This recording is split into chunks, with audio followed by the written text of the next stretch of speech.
Existen muchísimas plantas que son hidrosolubles, por lo tanto se pueden preparar de la misma manera como preparamos un té.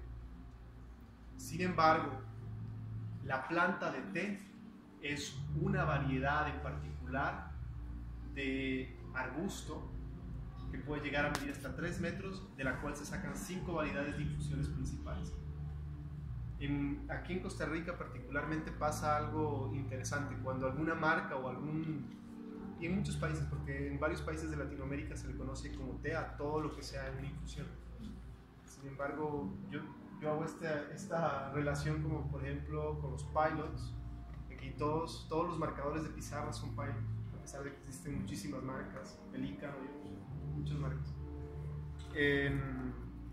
Con el té pasa lo mismo, existen muchas variedades de plantas, no solamente la planta del té. La planta del té es una de muchas plantas hidrosolubles que liberan sus metabolitos secundarios al entrar en contacto con el agua, que son plantas medicinales que han sido usadas desde hace muchísimo tiempo. El té es solamente una, pero ha sido una planta que ha tenido mucha fuerza. ¿Por qué? Bueno, el té es una medicina magistral. Yo personalmente soy una persona que gusta mucho de la planta de té, porque a uno lo envuelve dentro de una cultura y no solamente está relacionada con ese momento de tomar la infusión, sino que ha estado por muchísimo tiempo presente en la cultura humana y ha servido para entablar una buena conversación, para hablar de temas profundos. Por ejemplo, te da un nivel de concentración muy interesante la planta de té también. Esto lo digo para que nos hagamos una idea de por qué esta infusión en particular se ha vuelto tan importante, pero que nos quede claro que no todas las plantas infusionables son planta de té.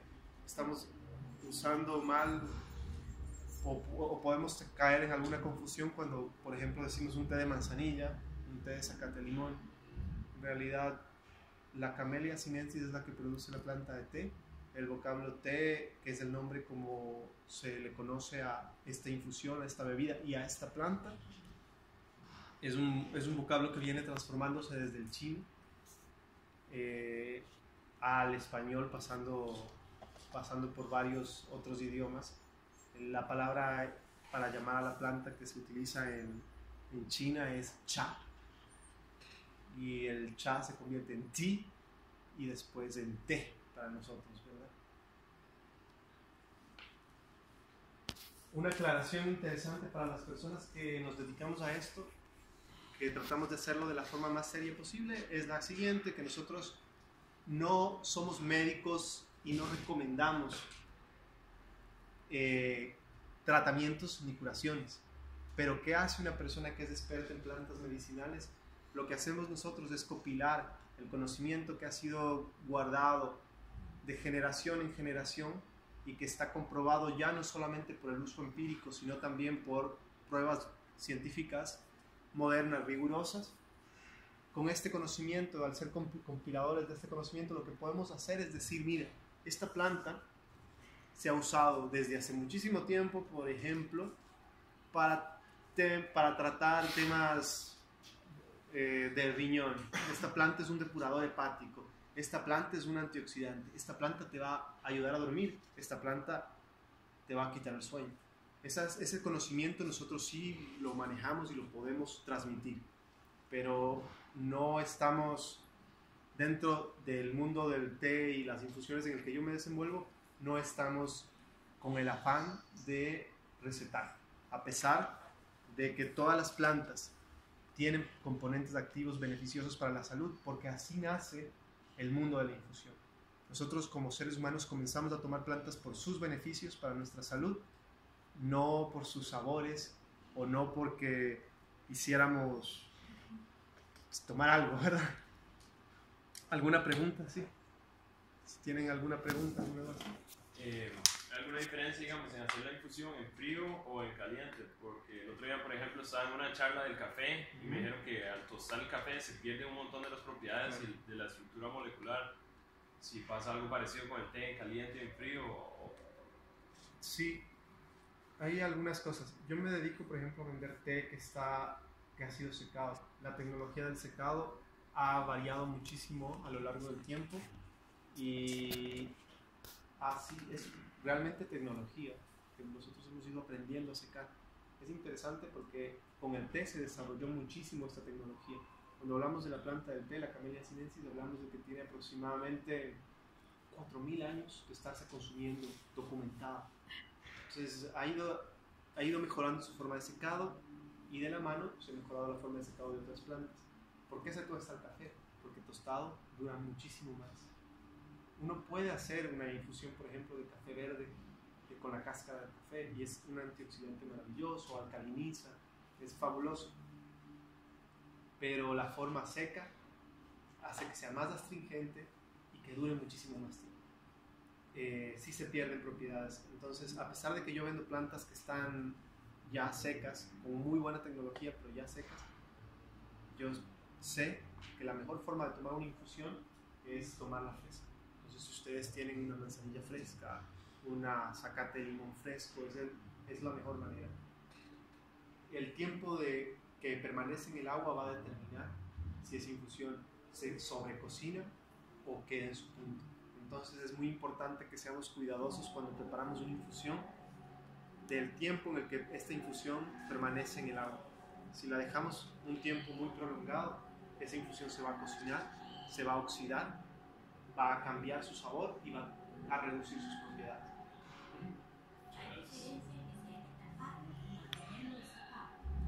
Eso simplemente va a tener un determinante en cuanto a que se mantenga o no el calor. Y no es indispensable tener tapado un té para preparar. Pero a veces es práctico si uno va a moverlo con unos vasitos con un equipo o algo. ¿Sí? Yo había escuchado que una vez que ya está la infusión hecha hay que retirar la bolsita para tomar el té, pero mucha gente acostumbra a seguir con la bolsita. ¿Eso es cierto? Sí, eso justamente está relacionado con la pregunta que hizo usted.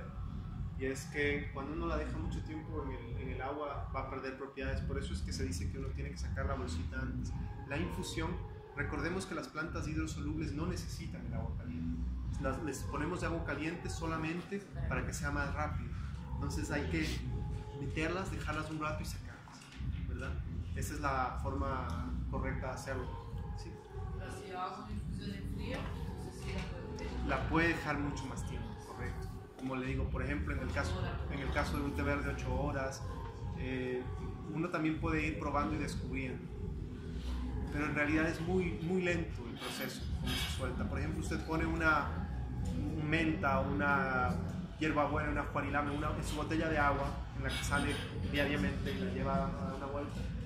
Todo el día va a tener un leve sabor a la planta, muy leve. Entonces, hay otras formas. Por ejemplo, usted puede esta botella ponerla al sol. Entonces, el sol, primero que mata bacterias, segundo que calienta un poquito el agua y extrae esas propiedades de forma natural. Es como procesos que pueden ser interesantes para extraer las propiedades. Siempre en caliente eso se va a hacer muchísimo más rápido con el agua a punto de hervir.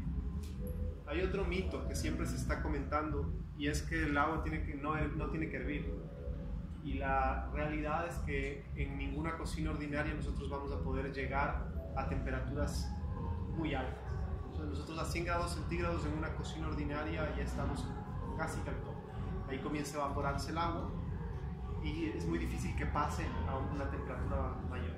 Entonces, cuando apagamos la cocina, la estufa o la tetera, la fuente de calor, cuando la apagamos, el contraste entre ambiente y temperatura del agua es muy grande. Digamos que ahora estamos acá nosotros quizás afuera unos 27 grados, ¿verdad? Centígrados. Versus un agua que tiene 100 grados centígrados. El contraste hace que se pierda temperatura aproximadamente 1 grado por segundo. Entonces, si yo apago la fuente de calor y cuento hasta 10, el agua ya está en 90 grados centígrados aproximadamente, que ya es una temperatura excelente para preparar una infusión. ¿Por qué no nos gusta que hierva a los tomadores de té? Los que queremos tomar un té, digamos, y queremos sentir el mejor sabor de un té o una infusión, no nos gusta que el agua hierva porque el agua cuando hierve pierde oxígeno. Cuando burbujea el agua pierde oxígeno. Y cuando uno consume una agua que no está bien oxigenada, esa agua no sabe rica.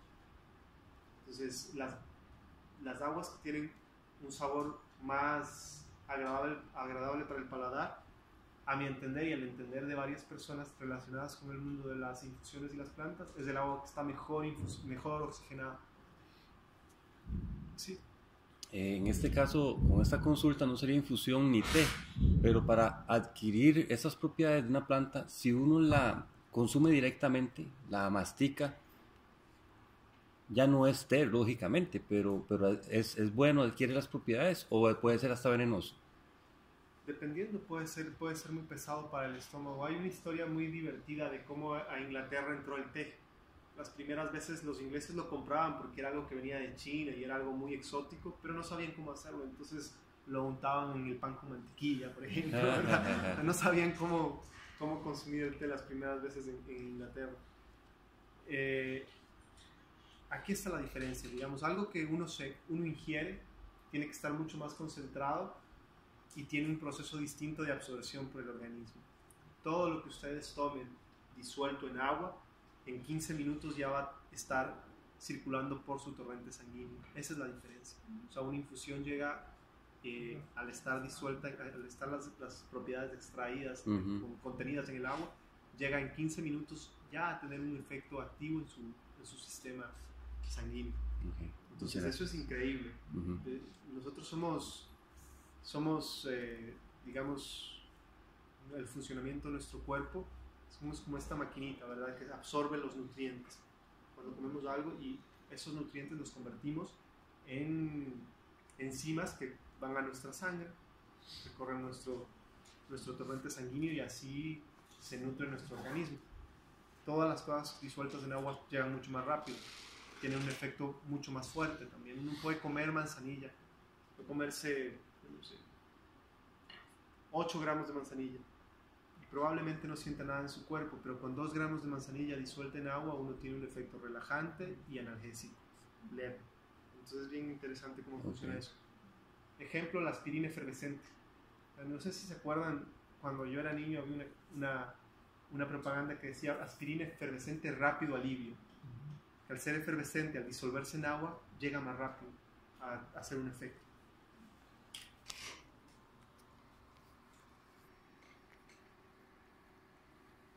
Entonces, a mí me gusta también decir esto, que las plantas en infusión son preventivas, sobre todo, y ayudan a distintos tratamientos que uno puede estar haciendo. ¿Por qué lo digo eso? ¿Por qué siempre me gusta decir eso? Porque desde que comencé a trabajar en esto hace 10 años, mucha gente se acerca y es como, tengo esto, ¿qué me puede ofrecer? ¿Qué me puede dar? Y es muy delicado para uno hacer ese tipo de determinación, y también es muy difícil para uno también cuando está pasando por un proceso determinado, pues no abrirse a probar todas las alternativas que existen, ¿no? Para sanarnos. Entonces a nosotros nos gusta siempre decir que las plantas son sobre todo preventivas. Este punto de las plantas medicinales es lo más interesante y creo que lo mejor que les voy a poder aportar. Y para hablar de este tema de la prevención, me gusta comentar cómo funcionaba el sistema médico en la dinastía Han en China.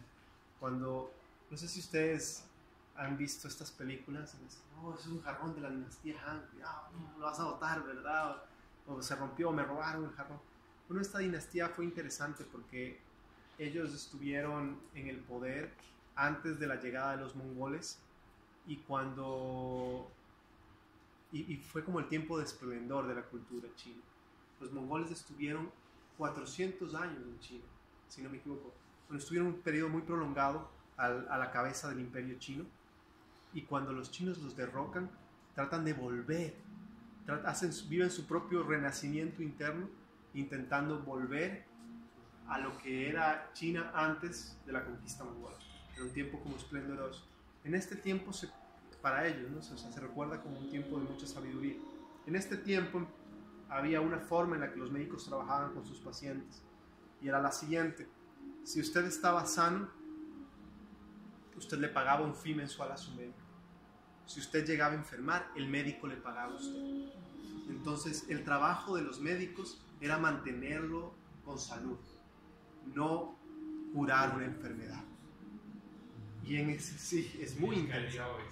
Es muy interesante y es muy lindo. O sea, a mí me encantaría que fuera así, porque lastimosamente, si lo vemos de este modo, nuestros médicos en este momento están viviendo de que nosotros estemos enfermos. Y eso es, si queremos verlo así como es como una relación un poco extraña, ¿verdad? Con una persona que en realidad es una persona que está para servir y nosotros le depositamos nuestra gratitud y confianza por ese servicio. Eso es interesante. Y en este momento en el que la gente busca mantener la salud y se tiene esta relación con los médicos, es cuando más en Asia se desarrolla la farmacopea y el té comienza a ser una de las principales plantas que se usan. ¿Qué nos está diciendo esto? Bueno, consumir infusiones, consumir plantas, y esto ya desligándonos de esta historia, consumir plantas, infusiones, siempre va a ser útil para mantener la salud. Entonces,